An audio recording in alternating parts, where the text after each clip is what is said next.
is Russ. Yeah, I'm back out on the road again. So what am I on this time? Well, let's angle the camera down a little bit. It's green. Yeah, I'm on the deer, magicycle deer, 26-inch by 4-inch fat tire deer. This is the step over version, not the step through. So what made me decide to use this bike today? Well, I had taken out the Deer 20. I figure it's time to do the 26. So I'm back out again.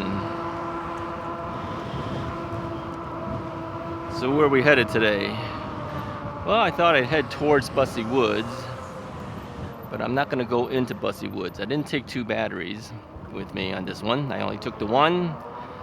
So according to this, we got about a 6.4 something miles left to go from this point.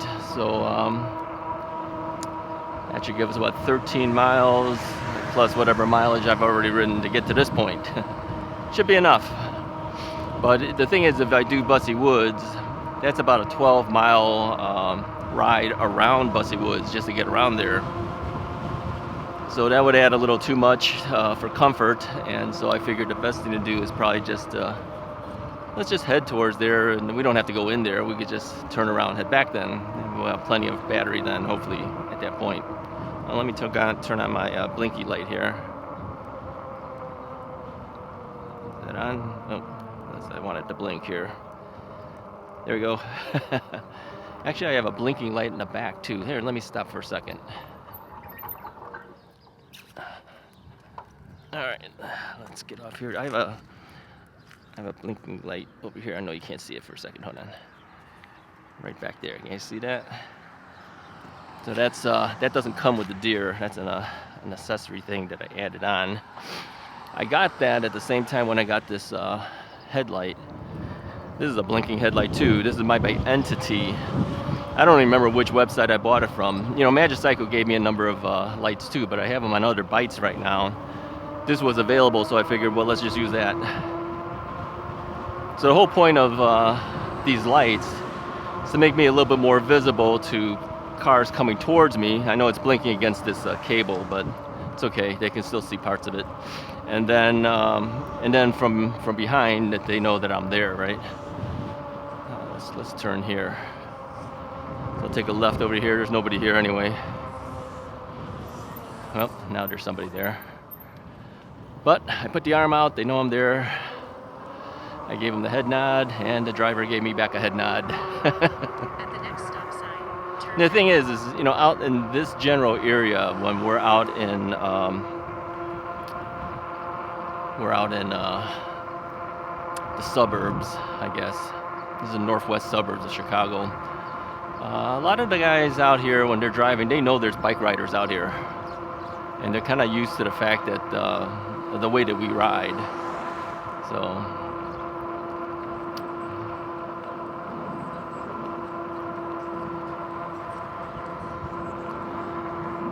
So yeah, I'm not saying we're totally safe. You know, cars can still hit you if they don't pay attention, they don't look. But they kind of know that we're here. Especially today, man. This is still the end of February. I think they said it was 71 degrees right now, 71, 72, something like that. So I figured, yeah, I think I could go out without my jacket, and I am. I just have a sweatshirt on. Underneath that's just a t-shirt. I have my regular bike riding gloves on.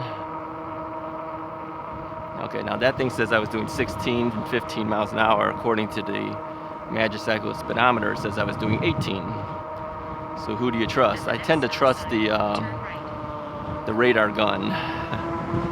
So it could be that, you know, the Magicycle here could be off by a mile and a half to 2 miles. It says it's going faster than you actually are. So when we do 28 on here, we might actually really only be doing 26. So, yeah, good things to know. It makes you feel good that you're doing the 28, but you may not actually really be doing the 28. So.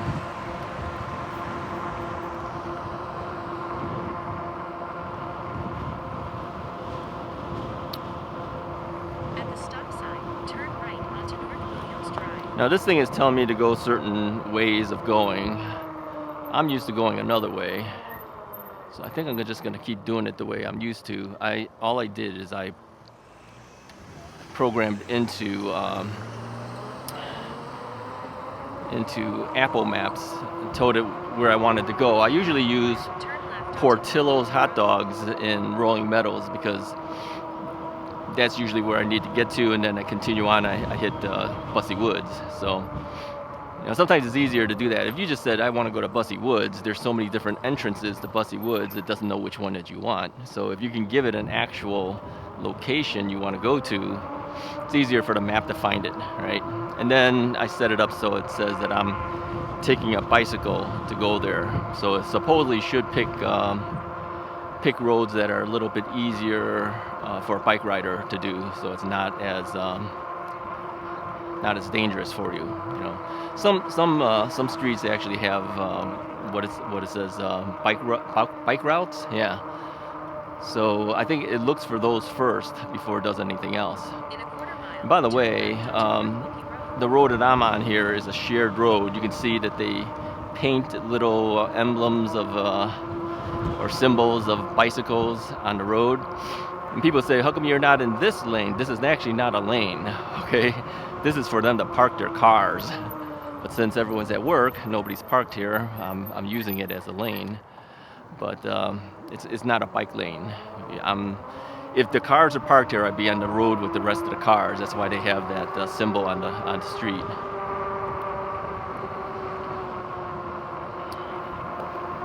I noticed there's some squeaks and stuff going on this bike. I need to actually address that one of these days. It was doing it last year too, but I just didn't take care of it. Yeah, I think the squeak is coming maybe from the rear spring of the suspension. I don't know if I can just pump some WD-40 on it or something. Not really sure. I got to ask Magicycle how's the best way to deal with that. And then my brakes squeal a little bit, but that's typical of brakes. So I don't really think too much about it. I think as you use it a little bit more and you bed in the brakes a little bit more, the squeak from the brakes will eventually go away. So yeah, so I've got the helmet blinking on my X-Needle helmet. I took off the liner, which has the ear muff stuff and the headliner. I figured it's going to be too warm. I don't need that today. So yeah, so I'm in minimal mode of things. There's a wind blowing on me. You can hear it on the mic, I'm sure. But it's a warmer type of wind, so it's not so bad. Anything like 70 and above, I think as long as I have a sweatshirt on, I'm usually okay. As long as it's not like extremely windy. It's got some wind, but not really crazy. So yeah, this is unseasonably warm, and it's not just us. I think other folks in the Midwest are getting this warm patch, but it's going to get cold again tomorrow. I think it's going to be in the 40s tomorrow, and then I think it drops to the 30s, and then later on, towards the weekend, it's going to get a little warmer again. Today, right now, is actually Tuesday. You won't see this video till Saturday. I'm actually ahead of you guys at this point.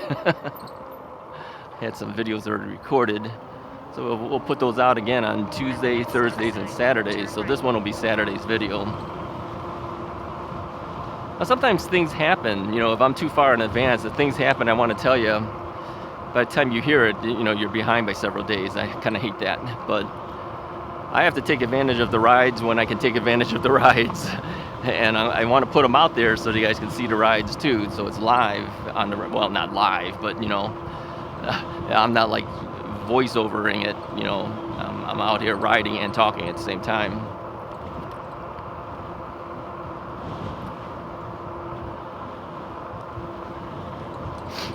Still sniffling though. I was sniffling before we got started.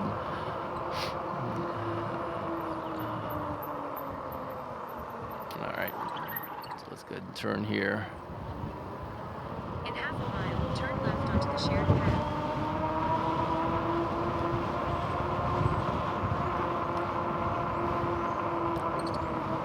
I have a feeling I know which way it's taking me to go. But let's just do it. Let's do it anyway. Then we'll head back. No big deal. All right. Now, 26-inch wheel deer, that top bar does hit you in areas you don't really want to hit. Like I said, around 31 inches inseam, but it's not that high. Like I said, the Engwe E26 has a higher top bar, top tube.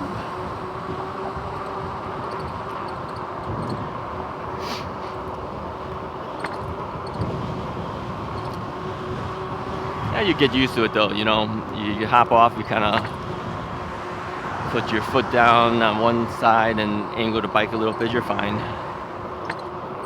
I'm 5'10", just let me give you guys some stats on me. Current weight right now is about 246 to 247. I haven't really lost as much weight again since since like 3 weeks, I think, something like that. I'm still stuck at the same range. It's okay. We're still down like 21, 22 pounds. That's still pretty good. I had hoped before riding season happens at the springtime that I would be down now by maybe 30 pounds. I can't seem to get over the hump. But the thing is, I am playing with the foods that I'm eating at this next 2 weeks. If you've been watching my health videos on Monday, I mentioned, it's really windy. I can't even hear myself talking. I mentioned that I have this blood glucose monitor on my arm. They stick this little thing that looks like an ear tag on my arm, and it gives readings onto my iPhone. I gotta take a left here. So I'll signal, let the people behind me know I'm going to turn. And so it tells me where my blood glucose is at any given moment. And because I have that, I can try eating certain things to see how that reacts, right? So what spikes me typically is sugars and carbs. So I have to watch out for things that I eat that have carbs in it and sugar, which is basically everything. I mean, really, everything I look at, oh, can't eat that, can't eat that, can't eat that. So you tend to think you would lose weight, but you know, I tried some different other things too. We'll talk about that on my health updates on Monday. So let's see. Okay, they want me to turn here, so I'll take a right here. I'm signaling, letting them know I'm turning.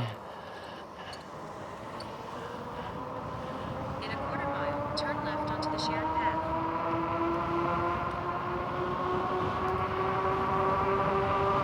Now the thing with the deer, for those who have one, you might know, if you hit the throttle and leave it there for a while, the cruise control will kick on.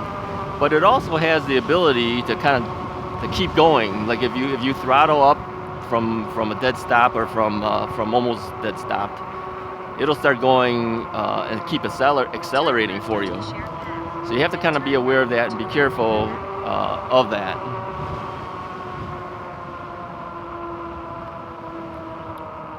So what I do is I just let it go, and then when it gets to where I want it to be, I tap the brakes. Tap the brakes, and then that'll cancel the cruise control.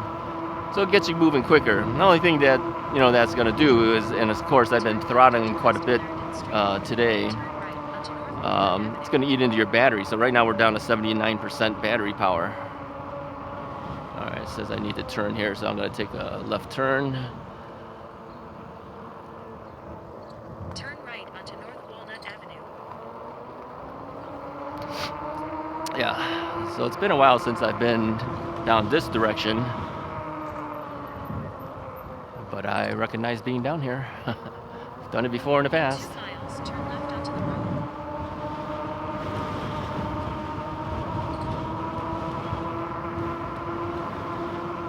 So what else is going on?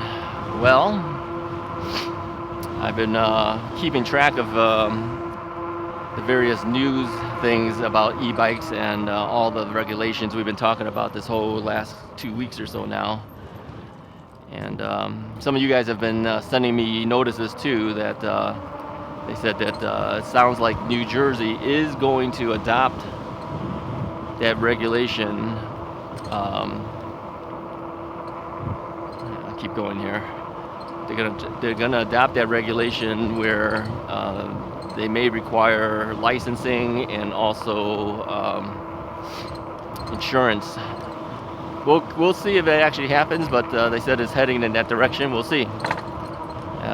Because really, once one of them does it, other states will try to adopt it as well. It's just a matter of time for them to do it. So it's not real good news for us. And I think he said something, or the article said something about Class 3 bikes will need to register. But well, certain bikes are not typically Class 3, as you might know. Like this one will do 28, but I could throttle it to 28. Technically, it's not Class 3, so you'd have to bring it back down to 20 miles an hour, Class 2. I'm not going to be a happy camper when that happens, if that happens. I think Electrek also mentioned that, I don't know where it was, but they were actually, I don't think it's here in the US, they were actually spot checking bikes. I don't know, they have some type of device where they're spot checking the bikes for their speed ability. Look at that. I mean, I saw another video where the guy was giving some statistics. He was saying, you know, he's not downplaying people who die on an e-bike, but he said, you know, I think he said something, I don't know the exact stats, but I'm going to say something like 174 people died on e-bikes or something in several years. Then he gave stats about how many people are killed just walking as pedestrians by cars. It's in the thousands, I think. And then, of course, how many car accidents there is. So his point was, why are they picking on e-bikes that only have 170-something people who die? Only, yeah, I'm sorry to say it that way. But he says, but in comparison, the statistics don't warrant the harshness of the penalties they're trying to put on e-bikes. So, yeah, I tend to agree. I mean, it's sad it happens, but you know, you're penalizing everybody that has an e-bike, and of course, areas that will eventually ban e-bikes, well, then you're penalizing everyone, you know, that are, you know, essentially could be safe e-bike riders, that they're suffering too from the actions of a few people.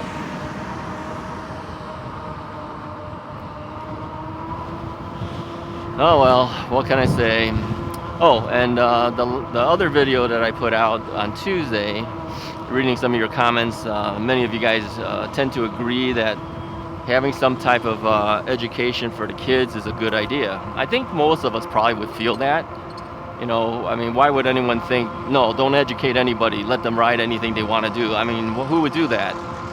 You do want them to be knowledgeable of the rules of the road if they're going to ride a bike on the street, or even we mentioned about sidewalks, and I said, yeah, they would kill me if I tried to ride on a sidewalk with a bike that looked like this. I would hear it to no end. All right, we have to stop here. There's too many cars. All right, this guy's gonna let me go. I'm gonna say thank you.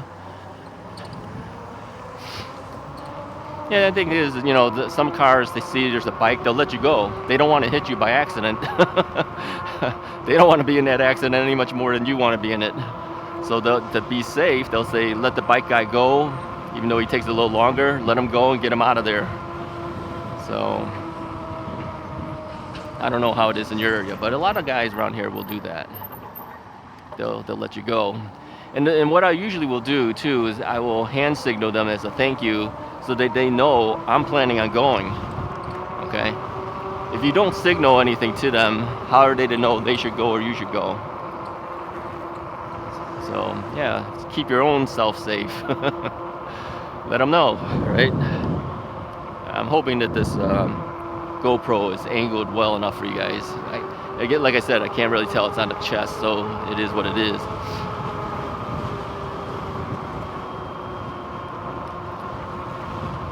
Yeah, so this whole ride here, you know, it's we're not gonna go into Bussy. Maybe we'll do a little bit of it. I don't know. We'll see. But it's just to get out into a different area of town because we're always in the same areas all the time.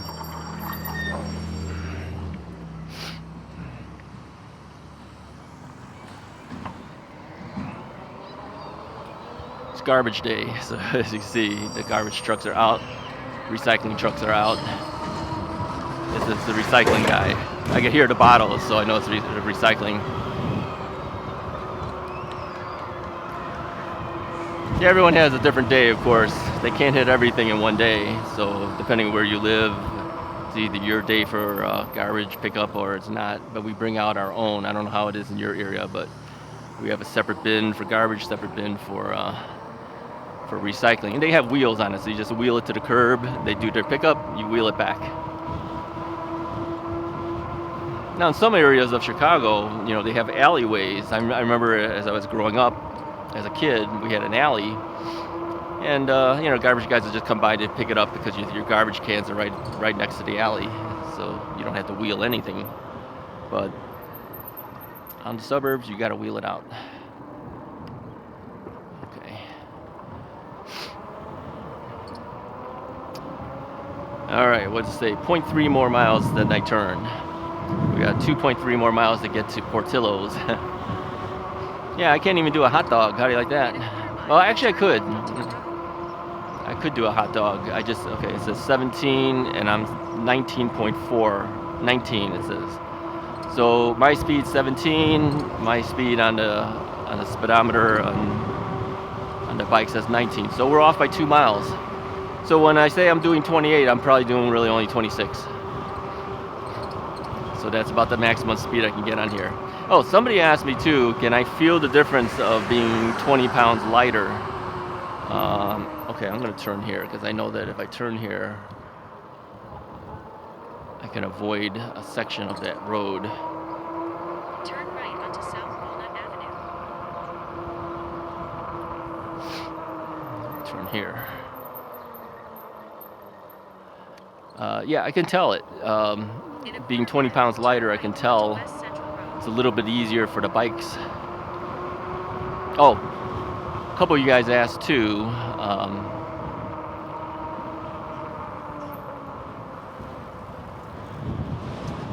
Let's see, what do I got to go here?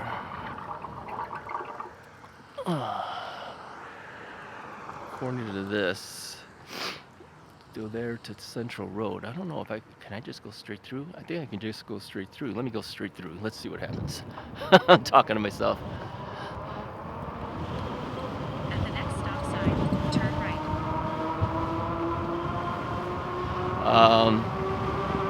A couple of you guys asked about what bike to consider if you're a little overweight and you're afraid that the bikes can't handle your weight.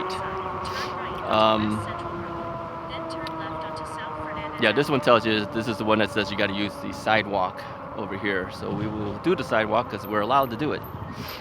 In fact, they encourage you to take it. Yeah, I would recommend something like the Himiway Zebra. Yeah, Himiway Zebra. You know, it's built really solidly. It's a heavy bike in itself, but I think it'll take like 400 pounds.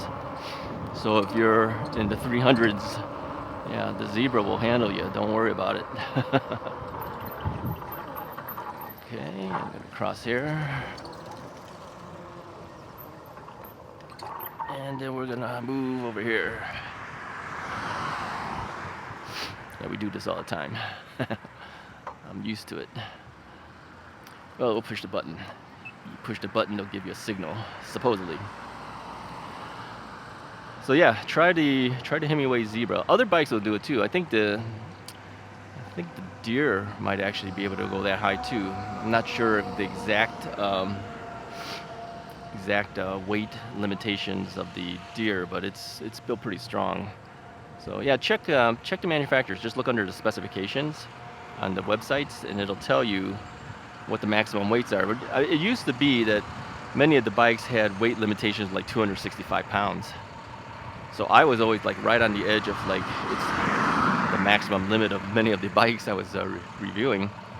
But now things have changed a little bit. The bikes can handle higher weight limitations. I have a feeling they always were able to. They just put down a certain weight thing to, to keep them safe, so that if something happened to their bike, they wouldn't get sued or something like that.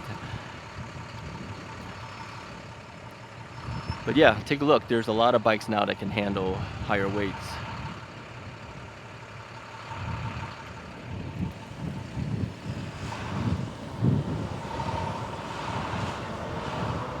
In half a mile, turn right onto West Winter Street.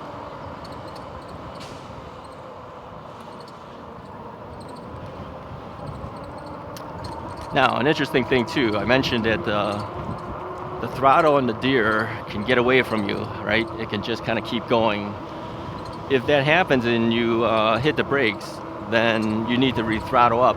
Sometimes when you're throttling and you find that you have no power at all, hit the brake again. Because I think at that point it's trying to stabilize itself to a certain speed. Like it's trying to think of where your cruise control is set at.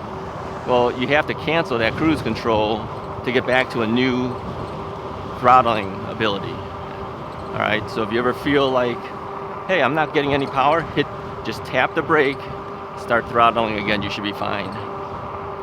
Or pedal, because pedaling will cancel cruise control as well, okay? So you got two options to do that. You just have to get used to what your bike can do and what little quirks it has. Turn right onto West Winter Street. Now, believe me, it's harder for me because I have several different bikes, and if they all have different quirks, okay, I'm gonna turn here. You have to kind of remember what each bike does and what it, Turn left onto South Hewlett Road. what it's capable of.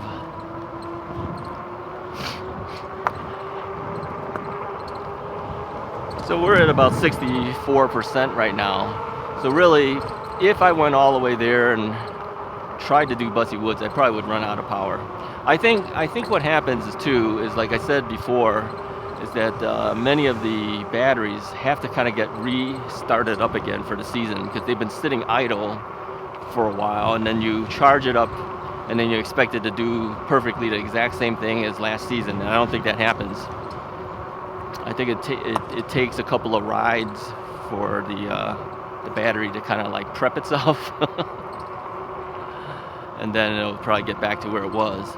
And of course, as every year goes by, the battery life goes down a little bit more as well. It's just like any other battery would do. So this deer now is about a year old at this point. I got this deer at the end of December of last season. So here we are in February. So it's a year and 2 months, year and 3 months old, something like that. At the next light, turn left. And then all I did is I introduced it while I was inside the house, I think. And then we had a little bit of break in weather, and I took it out in January to do a quick ride. And then I think the full review didn't even come out till like end of February or beginning of March of last year. Yeah, I mean, we had snow. I mean, there's no way you could do it. So, all right, if we kept going and take that left as it recommends, we would end up going towards Bussy. I'm going to turn around at this point, but I'm going to wait a little bit here. Pull off here, wait for this car to pass me. Make sure nobody's behind me. There's a car there turning. I'm just going to make a U-turn in the middle of the road here. Okay, we'll just wait for this other car. Every time when you want to do something, another car comes, right? Now, if we would have taken a left, gone a little bit further, we would end up at Portillo's. So, yeah, we'll just head back. There's no reason to go all the way up to that edge and then come back. Just want to go to a different area of town rather than having to hang around where we are.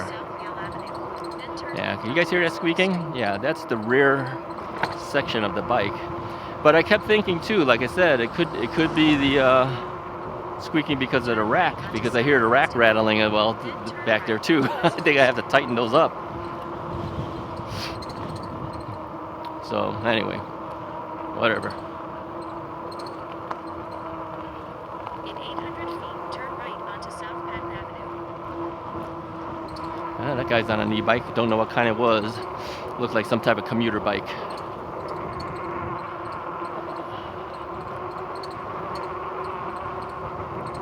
Oh, we got to get rid of this map. Still trying to get me to where we need to go. All right, sit tight for a second. Let me reprogram this thing. Okay, let's see. Let's cancel out of that. Cancel out of that.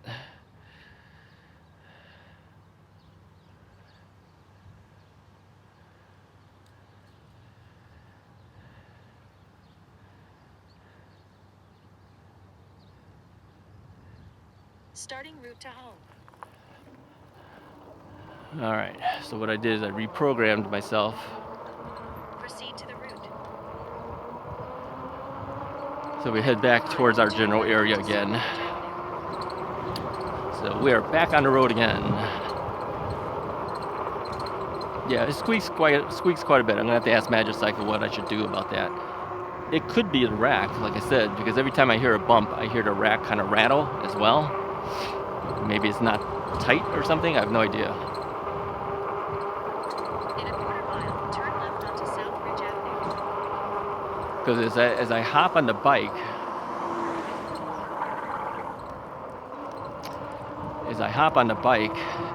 I don't hear the springs making any noises. That's why I kind of think it might not be the actual springs that are causing the problem. It might actually be that rack is not tightened up somehow or something. Could be just about anything. Could be just about anything. I did check other stuff. I mean, I checked like the hubs and stuff like that, the front hub and everything. I put in air in the tires. These have dropped down to 13.5 pounds in the rear. The front tire stayed at almost 20 pounds. Yeah. So rear tire took more of a drop than the front. I usually put 20 pounds of pressure in my fat tires. At the next light, turn right. Other tires require different pressure. They're thinner tires, they require a different type of pressure.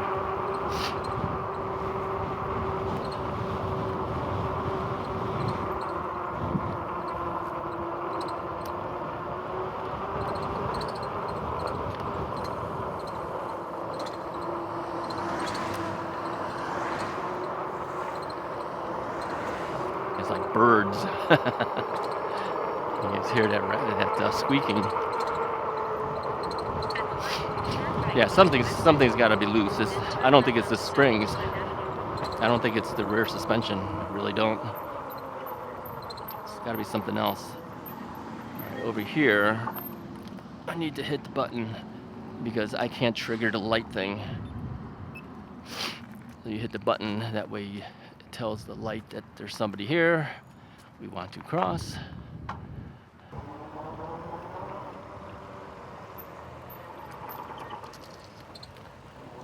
Turn right onto the road. Proceed to the route. Walk to South Ridge Avenue, then take a right. So we're back on the sidewalk section. Take a right. The thing is, they don't want you to be on the street on this particular road, so they're allowing you to do the sidewalk here. Turn left. You know, there's a sign basically tells you proceed on the sidewalk. In half a mile, turn left onto West Park Street. Sign over here as you're heading towards it, that is. See, right now it's ramping up by itself. I'm not pedaling or anything. That is the automatic cruise control going by itself. This was a criticism some people had of the bike. They didn't like it because they said, well, it's like racing away from me. Well, yeah, technically it is, but you just have to know that that's what your bike does and how to take care of it. I kind of like the feature. It gets me ramped up and going quicker, and I don't have to deal with it. See, now I hear clicking going on. So there's something going on back there. And again, I don't have my tools with me. I think the deer was, you know, the one that we had the flat tire on that one time, and I didn't have my tools with me. I had to call Mrs. Wright. She had to come pick me up. Yeah, she was at work.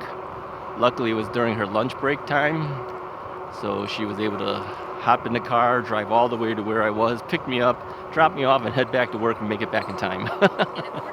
How'd you like that? Yeah, I have to always have a game plan, you know. If something happens, how are you going to deal with it?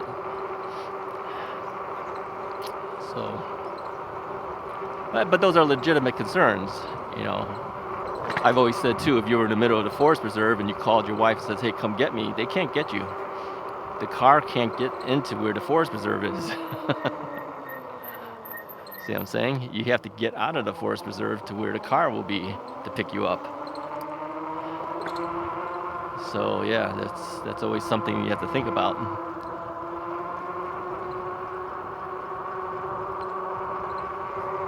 At the stop sign, turn left onto West Park Street, then turn right onto Southridge Avenue. All right, this is a big church in front of us, I guess. Let's see the big steeple. And there's nobody there, so we get to go. At the stop sign, turn right onto Southridge Avenue.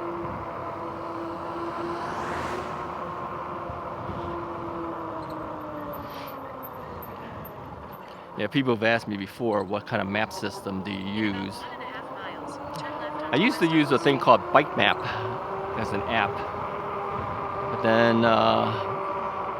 then it became a paid-only type of thing. They had a free option, and when it became a paid-only thing, I says, well, maybe there's other things I could use. So I tried Komoot, I tried some other things, I tried Google Maps. Ultimately, it was just easier for me to use Apple Maps. I mean, it is the map system I use for my car. When I go in my car, I have Apple CarPlay. So I usually use that anyway. So I said, nah, I'll just use Apple Maps. Each one seems to pick a different route for you sometimes. So you have to just kind of know that it may not be the same route. I think as long as the map has an option for bike besides car, then you have a chance. Because if they put in car and it says, get me there, you know, thinking you're in a car, and they could put you on the highway. You have to be kind of aware. So you just want to make sure that whatever map system you choose, it knows and has an ability for you to tell it it's a bicycle you're riding, so it'll pick appropriate roads for you to take. Oh, let me mention too. On the last video you probably saw the one where the guy said it's illegal. How did he say it? It's illegal for that to be on this path or something like that. So I took a look at his video closer, try to see who this guy was. Then I went and I screenshot the other video of the guy as well, who said a very similar thing to me, that it was illegal, right? He was running. You guys remember that one? I put a link in that video at the end of the video. But anyway, the two guys look really similar. But then I kept thinking, I don't know if it's the same guy. Because the second guy, his beard was a little bit lighter. And the first one, it was definitely darker. I says, can a guy's beard grow whiter in just like 3 months? I don't think so. So I don't think it's the same guy, but they sure look a lot the same. And to say basically the same comment, it's just too much of a coincidence for me to think it wasn't, but whatever.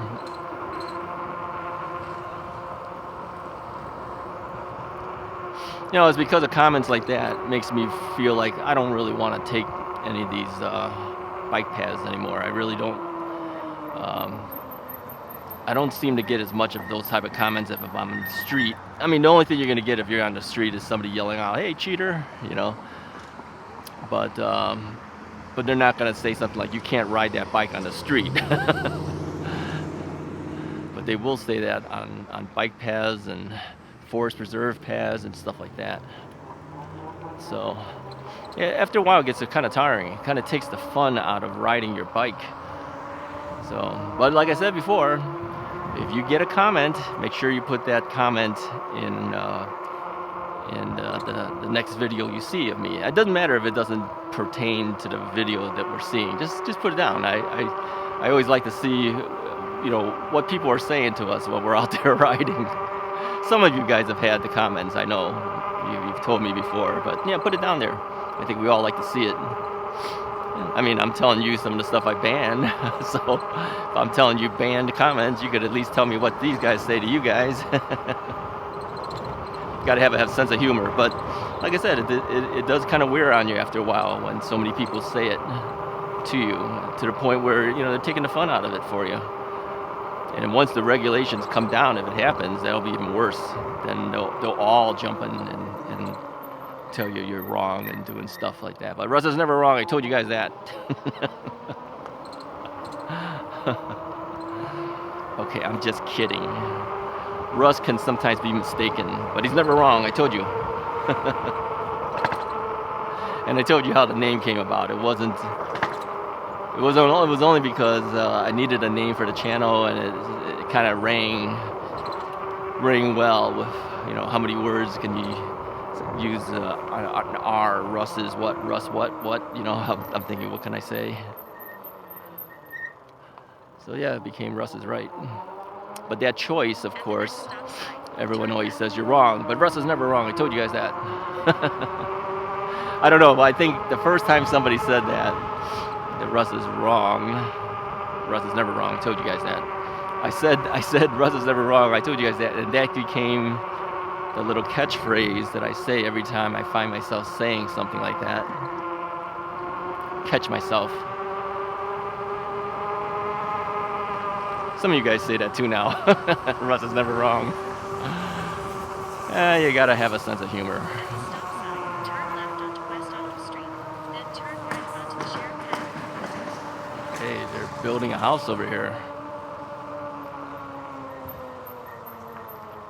Alright, we gotta take a left over here. Here's my issue with whenever I see houses being built or roofs being put on. Yeah, you get a flat tire from a roofing nail. It's always a roofing nail. All the time. You know, whenever people get flats even on their cars, usually like a roofing nail. That's because you know, when they're working on it, the nails are going all over the place. They're dropping them all over the place, and then you run over it. That's what got the deer. That's what I got a flat tire in the rear. It was a roofing nail. It was an old roofing nail that went into it. You know, of all things to run over, that's what you're going to run over.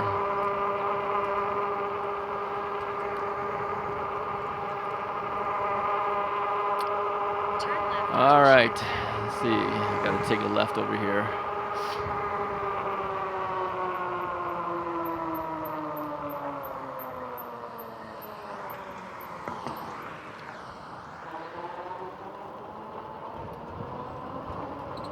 At the next stop sign, turn right. All right, we're getting there. Anyways, I appreciate you guys watching, following along, keeping me company. Oh, somebody said they always want to go and then I have something else to tell you. Somebody asked me, you know, one in the opening scene of all my videos, they always notice a round circular thing in front of that handlebar, and they asked if that was a Bluetooth speaker, and I said yes, but I haven't used it in a long time. At the stop sign, So, turn right onto North Kennecott Avenue. So they wondered why I wasn't using it, and I told them, I said, I got it when I first started e-biking because I wanted something to keep me company, and so playing music, you know, was a way to do it. I don't blast it, I just loud enough for me to hear it, but nobody else. And then I never used it because once I started making the videos, you know, first off, you cannot have music in your videos if YouTube recognizes that song, they'll put a strike against you. It's a copyright strike. That's what there's music. Music in YouTube is very stringent. If you don't use copyright-free music or music that YouTube provides, or you buy royalty-free music, and you play like top 40 music, they'll put a strike against your channel. You get 3 strikes, they shut your channel down. Yeah, I'm not kidding. You could be a multi-million subscriber channel. You put 3 strikes on it, you're out of there. So, so you don't do that. Now, as you might know, I play some music. I play guitar and everything, and I have a lot of songs that I did as cover songs with me playing all the instruments and singing and everything. You can see that if you go to the main Russ is Right channel page and look under playlist. You'll see a thing that says music related or something like that. If you go on that playlist, that's me playing all the songs. So if you want to hear what I sound like playing guitar, singing, and all that stuff, and every instrument on there is me playing it. Every one of those videos was flagged by YouTube, and essentially says revenue sharing. So what that means is that if the ads are running on that song, or on that video, the revenue that's generated from the ads go to the copyright holder. So if I'm playing a song by, say, Boston, like More Than a Feeling or something like that, Boston gets, oh, hold on, it's so noisy. Boston gets the share of the money. I turned off all the revenue on those songs, but still, I think the ad money still goes to Boston or any of the other people who wrote the songs, the various songs. So that's the reason I don't use the Bluetooth speaker anymore, is because first off, I can't play copyrighted music while recording a video, and